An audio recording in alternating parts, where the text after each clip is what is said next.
and welcome to Study English IELTS preparation. I'm Margot Politis.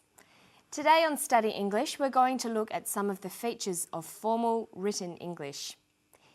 In our clip, we'll hear from a man who believes that drinking water is the key to being healthy and living a long time. He's going to talk about how he came to his conclusion and how he tried to get some support for his project. How does nature do it? What keeps body cells going, and how can we improve on that process so that we eliminate disease altogether and we live a long and healthy life? I don't think death and disease is inevitable. We stumbled on the fact that they weren't actually getting rid of carbon dioxide out of their bodies, they were neutralising the carbon dioxide in their bodies. And we found it was from the water they were drinking. When we looked at these animals and saw what they were doing, it was exactly as we'd hypothesised, and that was a great feeling, a real feeling of elation.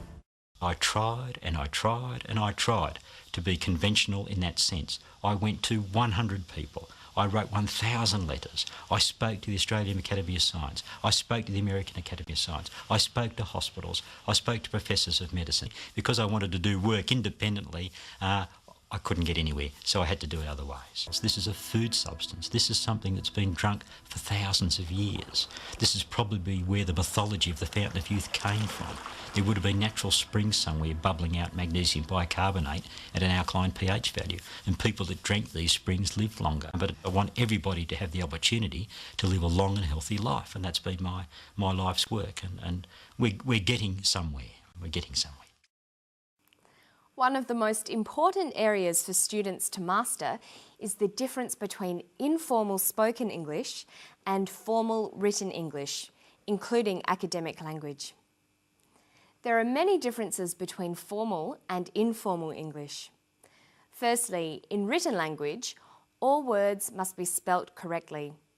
There should be no words in written English that you can't find in a dictionary. Another important difference is that contractions are not used in formal written English. We only use contractions in written English if we're trying to represent the way that people speak. The clip we've heard today is, of course, spoken English. Listen to part of it again and see if you can identify the features of informal English. But I want everybody to have the opportunity to live a long and healthy life, and that's been my life's work, and we're getting somewhere. We're getting somewhere. When Dr. Beckett is speaking, he uses a number of contractions. He says, "That's been my life's work," and "We're getting somewhere." "That's" is short for "that is," and "where" is short for "we are." So if we were writing these statements, we'd write, "That has been my life's work. We are getting somewhere." There are many common contractions. By using them in your spoken language, you'll sound more natural, but be careful to write them out in full informal situations. Watch for not words like couldn't, could not, wouldn't, would not, shouldn't, should not, won't, will not, and don't, do not.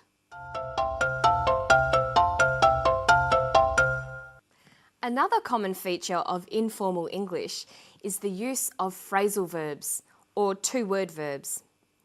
Phrasal verbs consist of a verb and a preposition. They are commonly used in spoken English, and their meanings are idiomatic, giving the verb a special new meaning. Listen for some phrasal verbs in this clip. We stumbled on the fact that they weren't actually getting rid of carbon dioxide out of their bodies, they were neutralising the carbon dioxide in their bodies. And we found it was from the water they were drinking. This is probably where the mythology of the Fountain of Youth came from. He uses the phrasal verbs stumbled on, get rid of, found out, and came from. In formal written English, it's best to use single word verbs. So instead of saying they weren't getting rid of carbon dioxide, we would write they weren't eliminating carbon dioxide.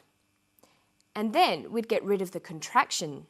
So it would read, they were not eliminating carbon dioxide. Instead of saying we found out it was from the water, we would write we discovered it was from the water. This is probably where the myth came from. This is probably where the myth originated. Let's look at some other examples of common phrasal verbs. Instead of look into, we would write investigate. Instead of cut down, we would write reduce. Keep on could be continue. Point out could be indicate. All of these words are more formal than phrasal verbs. Another important part of formal written English is understanding how to use conjunctions. Short sentences are less formal than compound or complex sentences. If you can, it's good to try to link short sentences together. Listen to this clip, then we'll try to turn it into good formal English using coordinating conjunctions.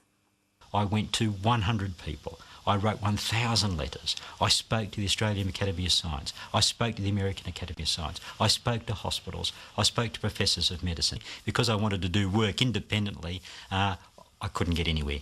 He uses a number of simple sentences in a row. I spoke to the Australian Academy of Science. I spoke to the American Academy of Science. I spoke to hospitals.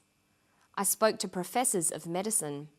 These could become, I spoke to the Australian Academy of Science, comma, the American Academy of Science, and hospitals. I also spoke to professors of medicine. There are some rules to be aware of when you're using conjunctions. In formal English, we don't start sentences with coordinating conjunctions. Words like and but are joining words. They are not used to begin sentences. Listen to Dr. Beckett again. Notice how he uses conjunctions to start his sentences. There would have been natural springs somewhere bubbling out magnesium bicarbonate at an alkaline pH value, and people that drank these springs lived longer. But I want everybody to have the opportunity to live a long and healthy life, and that's been my life's work. He uses the word and to begin a sentence. If we were writing a formal report or essay, we would have to find other words to replace and. We could begin the sentence with furthermore, in addition, or moreover. We could replace the word but with the word however. You should make lists of these alternative words so you use a variety of them in your written language. It's important to avoid repetition in your formal written English. Of course, repetition can be used to add emphasis in spoken English.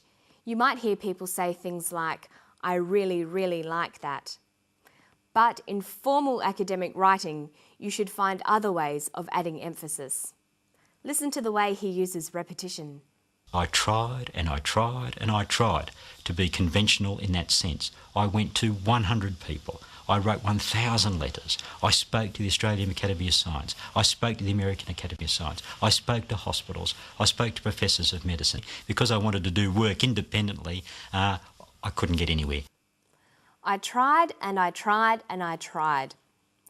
To make this sentence more formal, you could either just drop the repeated verb or use an adverb like repeatedly. We could just write, I tried, or I tried repeatedly.